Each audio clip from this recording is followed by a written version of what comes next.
derrotou a escuridão e me amou até o fim. O Rei da Glória, o Rei dos Reis, Jesus.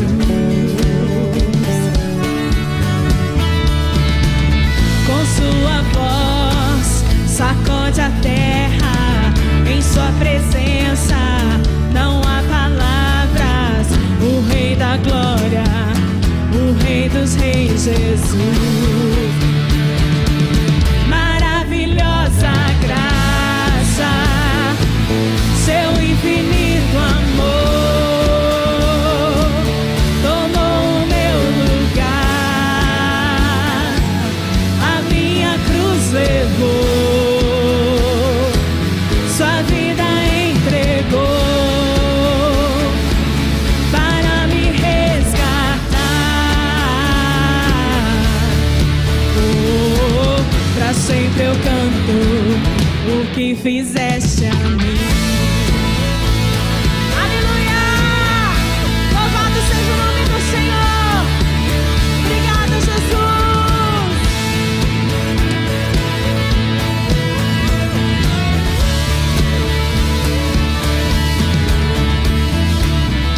Traz a paz para o meu caos e faz o órfão um filho seu, o Rei da Glória, Ó Rei dos Reis, Jesus. Quem é o Rei sobre as nações? Sua justiça é como o sol. O Rei da Glória, o Rei dos Reis, Jesus. Oh, maravilhosa graça, seu infinito amor tomou o meu lugar, a minha cruz levou, sua vida entregou para me resgatar. Oh, pra sempre eu canto o que fizeste a mim.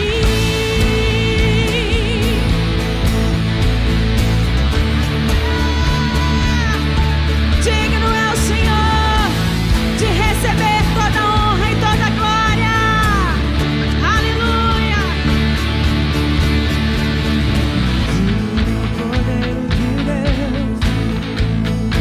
Digno é o Cordeiro que a morte venceu. Digno é o Cordeiro de Deus. Digno é o Cordeiro que a morte venceu. Digno é o Cordeiro de Deus. Digno é o Cordeiro que a morte venceu. Digno é o Cordeiro de Deus. Digno é o Cordeiro que a morte. Maravilhosa graça, seu infinito amor tomou o meu lugar, a minha cruz levou, sua vida entregou para me resgatar. Oh, pra sempre eu canto o que fizeste a mim.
novo tempo me chamou, a minha sorte restaurou.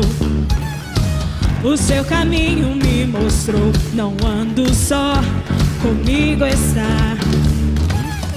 Sua palavra revelou, de autoridade me cobriu. A Ele sirvo com temor, eu viverei pra seu louvor. Esse é o tempo certo, o lugar certo. Eu deixarei encher meu cálice até transbordar. O tempo certo, o lugar certo.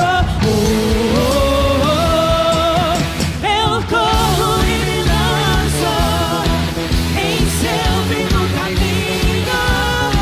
Mergulho em sua presença, em Deus eu me sacio. Eu corro e me lanço em seu vivo caminho. Mergulho em sua presença, em Deus eu me sacio.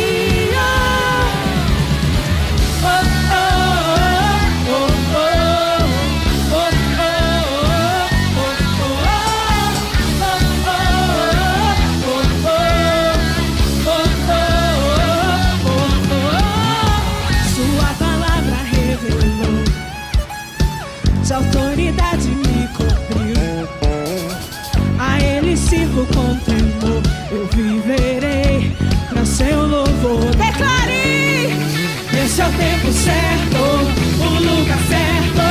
Eu deixarei encher meu cálice até transbordar. O tempo certo, o lugar certo. Oh, oh, oh. Eu corro e me lanço em seu vivo caminho. Mergulho em sua presença, em Deus eu me sacio. Eu corro e me lanço em seu vivo caminho. Mergulho em sua presença, em Deus eu me sacio. E não há outro lugar onde eu queira estar. E não há outro lugar onde eu queira estar. E não há outro lugar onde eu queira estar. E não há outro lugar onde eu queira estar. Eu corro e me lanço em seu vivo caminho. Mergulho em sua presença, em Deus eu me sacio. Eu corro e me lanço em seu vivo caminho. Mergulho em sua presença, em Deus eu me sacio. Oh, oh, oh, oh, oh, oh, oh, oh,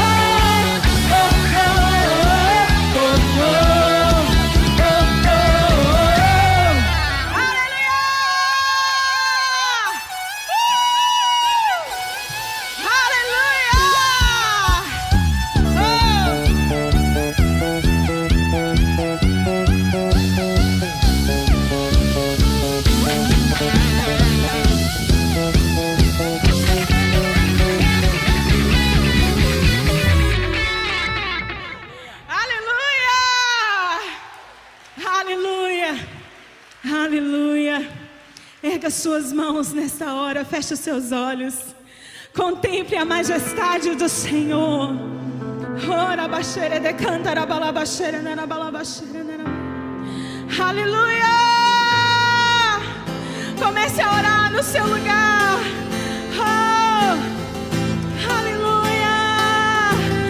Oh, Jesus, nós clamamos o teu nome nesta hora.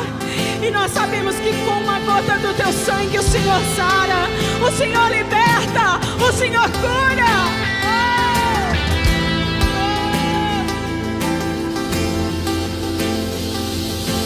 Nós olhamos pra tua promessa, que ao e nos humilha. Tu sararás a nossa terra, tu virás, tu virás. Nós olhamos pra tua promessa, que ao buscarmos a tua face, tu sararás a nossa terra, tu virás, tu virás a nós. Aleluia! A começar em mim a viva do Senhor, porque os meus lábios impuros são. Aleluia! E os meus olhos viram o Rei, viram a sua glória, Senhor, a começar em mim.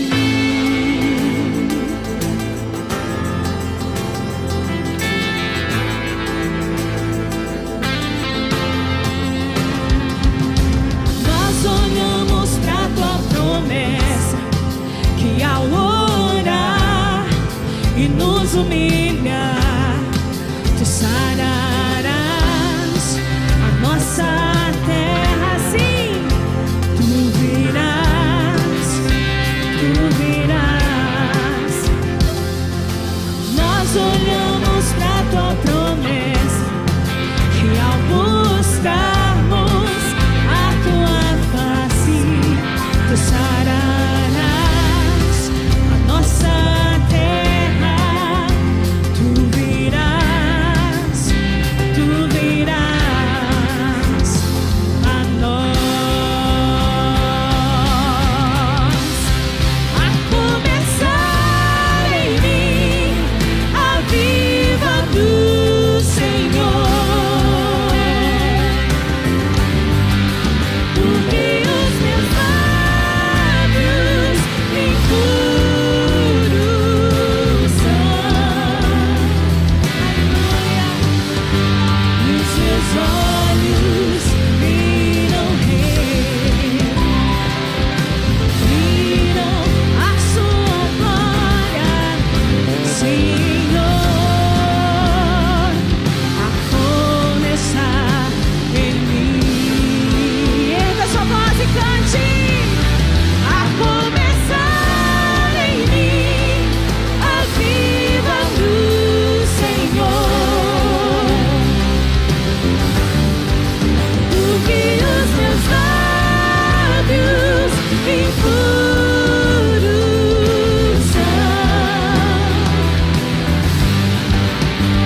Os meus olhos viram o Rei, viram a sua glória, Senhor, começar em mim. Aleluia, aleluia. Você pode erguer.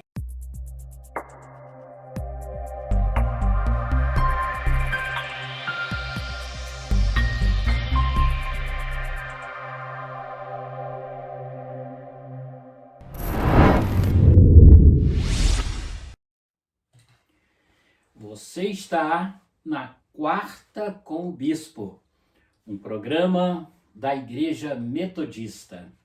Gostaria de saudar a todos os colegas pastores, pastoras, a todos os nossos irmãos e irmãs que nos acompanham pelo canal do YouTube, com a graça e com a paz de nosso Senhor e Salvador Jesus Cristo.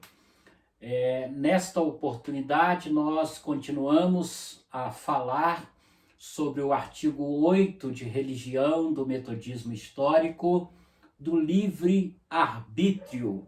Mas antes, vamos ouvir o que nos diz a palavra de Deus. Pegue a sua Bíblia e abra no texto da Epístola de Paulo a Filemon, o versículo 14. Filemon é somente um capítulo, né? Então, versículo 14 de Filemon. Na palavra de Deus, assim está escrito em Filemon: nada, porém, quis fazer sem o teu consentimento, para que a tua bondade não venha a ser como a que for de obrigação, mas de livre vontade. Porém, diz Paulo, de livre vontade, de livre arbítrio. Palavra do Senhor. Vamos ainda, nesta oportunidade, recordar o artigo 8 de religião, do livre-arbítrio. Nos nossos cânones está assim escrito: é a condição do ser humano, depois da queda de Adão, e tal que ele não pode converter-se e preparar-se pelo seu próprio poder e obras para a fé e invocação de Deus. Portanto, não temos forças para fazer boas obras agradáveis e aceitáveis a Deus, sem a sua graça por Cristo. Predispomos-nos para que tenhamos boa vontade e operando em nós quando temos esta boa vontade. É o que nos afirma o cânones, né? Eu gostaria de dizer que os cânones, eles não contêm só apenas as doutrinas, mas eles têm também toda a estrutura com a qual se organiza a Igreja Metodista, e especialmente também as nossas doutrinas que estão aqui descritas nos cânones. A Igreja Metodista, ela é uma igreja bem organizada, onde nós temos aqui toda a estrutura da nossa igreja, como a sua forma de governo e como as coisas acontecem no dia a dia das nossas igrejas metodistas. E também, né, as nossas doutrinas. Dando continuidade nesta oportunidade ao estudo, né, do artigo 8 do livre-arbítrio, nós, no programa anterior, estávamos falando a respeito do pensamento de alguns teólogos ou de pessoas importantes, e falamos, só relembrando, do pensamento de Santo Agostinho. E hoje nós gostaríamos, neste segundo programa, nessa segunda parte da doutrina do livre-arbítrio, falar também sobre mais 3 pensamentos. O pensamento de Arminius, ou Jacob Arminius, ele era um teólogo holandês. E o que ele fala a respeito do livre-arbítrio?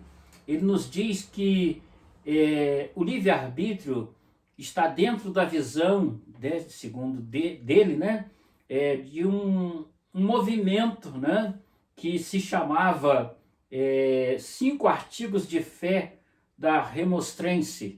E esses 5 artigos de fé, nós observamos os seguintes escritos a respeito, né, dentro do movimento arminiano. Primeiro artigo: é Deus quem elege ou reprova na base da fé prevista ou da incredulidade. Então, Armínio fala que é Deus quem elege ou reprova na base da fé prevista ou da incredulidade. O segundo pensamento: Jesus Cristo morreu por todos os seres humanos em geral e em favor de cada um em particular, embora somente os que creem são salvos.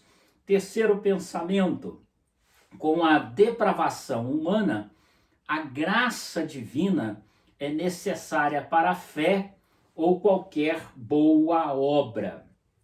Quarto pensamento: essa graça pode ser resistida pelo ser humano.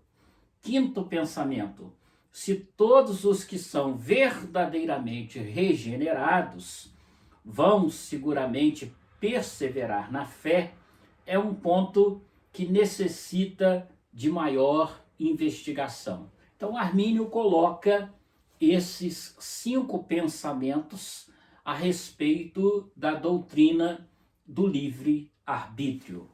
Então, este último artigo, ele foi posteriormente alterado, né? Que é o artigo 5º.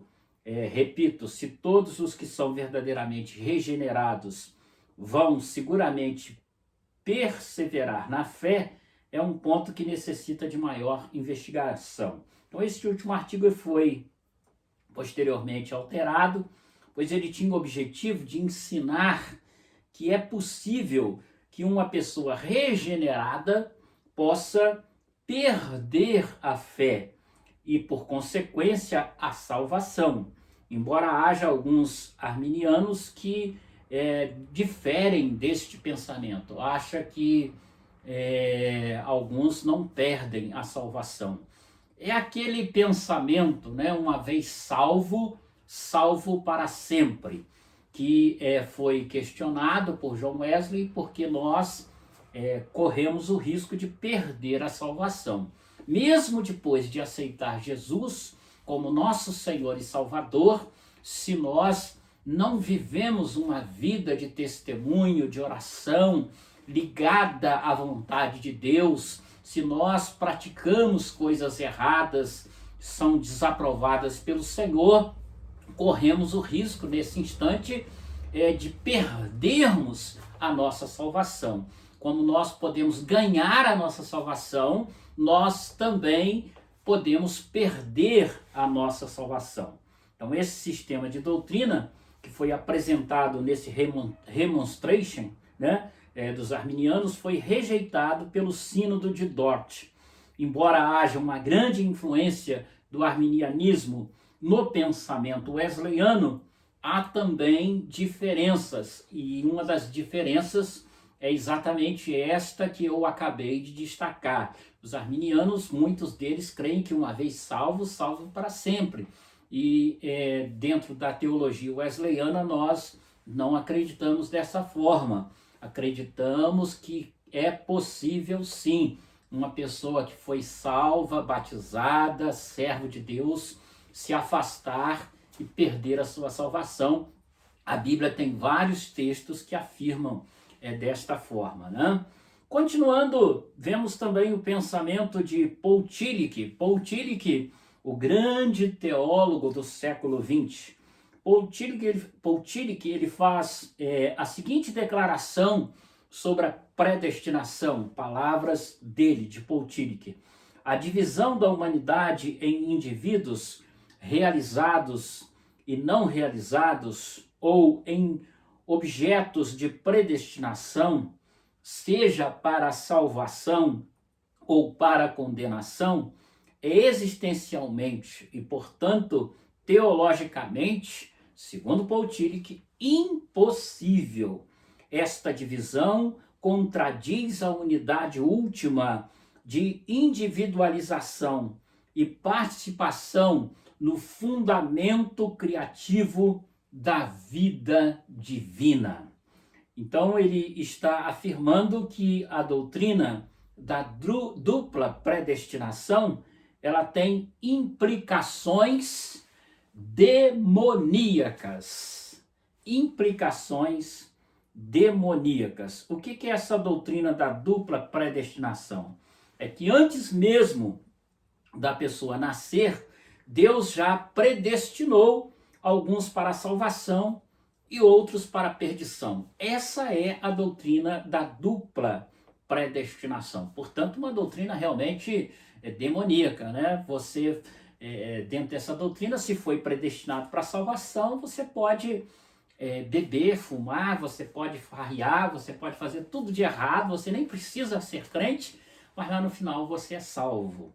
E se você está firme na igreja, jejuando, orando, buscando a palavra de Deus, fazer a vontade do Senhor, mas chega lá no final, você não é predestinado para ser salvo, você perde a salvação. Aquele esforço foi todo em vão, né? Não teve utilidade nenhuma. Isso é uma coisa assim realmente absurda. Eu concordo plenamente com Paul Tillich, uma doutrina que chega até a ser, nesse sentido, né, da dupla predestinação, demoníaca, como ele mesmo aqui afirma.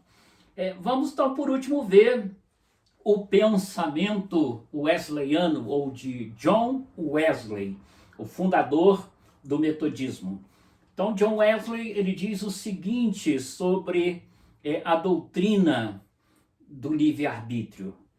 As minhas doutrinas são simplesmente os princípios fundamentais do cristianismo.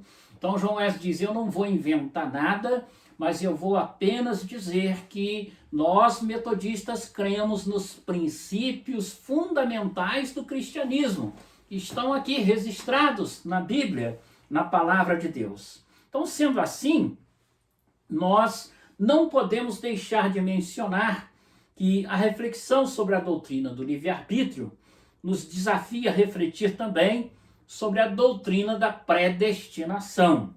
E nesse sentido, a doutrina da predestinação, ela afirma a soberania de Deus para decidir quem é salvo. E há dois tipos de predestinação, como já falamos anteriormente. A predestinação dupla é que quando nós nascemos, já nascemos salvos ou perdidos, e isso determinados por Deus. E também tem a doutrina da simples predestinação, ou da predestinação simples. Qual é essa doutrina? É através de uma graça especial, Deus escolhe alguns para a salvação. Isso realmente tem um fundamento mais bíblico, porque em Efésios 2:8 diz que pela graça nós somos salvos, mediante a fé, e que isso não vem de nós. Se não vem de nós, é dom de Deus, vem de Deus, né? E não somos salvos pelas obras, mas pela graça de Deus, como também o grande teólogo Martinho Lutero, um dos reformadores da igreja, afirmou. Bom, dando continuidade dentro dessa visão, John Wesley ainda diz que os que não estiverem nesta graça, ou debaixo da graça de Deus, eles têm uma liberdade de aceitar ou não a salvação em Cristo Jesus. Ainda existe uma outra oportunidade em que você faz a escolha de aceitar ou não a graça manifesta na sua vida. O reverendo John Wesley também combateu essa doutrina da predestinação, né, que uns já nasceram predestinados para ser salvos e outros já nasceram predestinados para serem perdidos. Ele diz que isso é um absurdo e que é uma coisa extremamente negativa. E ele coloca alguns pontos para fundamentar a sua ideia.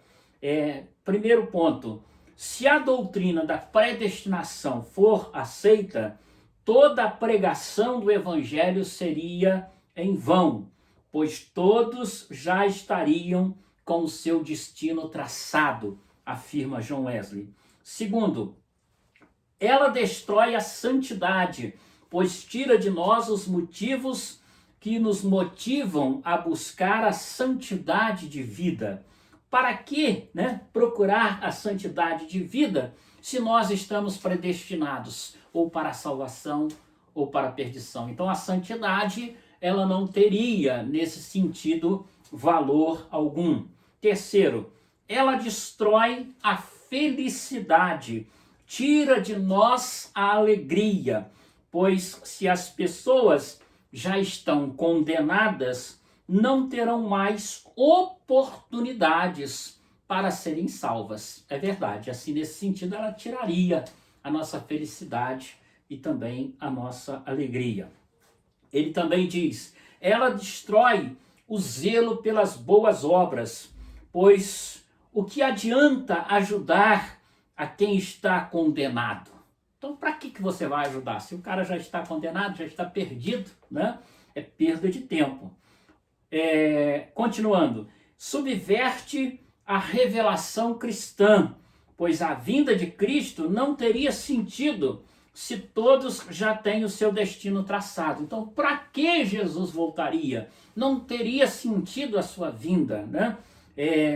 E por último ele diz que Jesus seria mentiroso. Se nós crêssemos na doutrina da predestinação, Jesus seria mentiroso, pois pregou o arrependimento, a mudança de vida, a transformação. E isso não teria sentido, seria uma grande mentira. Assim então John Wesley, ele afirma que a salvação é obra da graça de Deus e tão somente dela, e adotada como princípio para a nossa certeza da salvação.